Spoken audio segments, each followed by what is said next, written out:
Jackie, Jackie, Jackie, Jackie.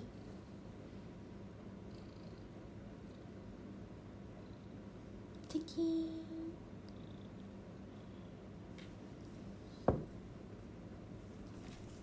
À, con một đó hoa hồng. Chào mừng. Đừng đi. Không có xiển nên là con chạy đúng không? Chỉ có hoa thôi nên con chạy đúng không? Hù. Đi úp quần áo đi. Không gấp à? Đeo chăn đi. Đeo chăn hộ mẹ đi. Vicky.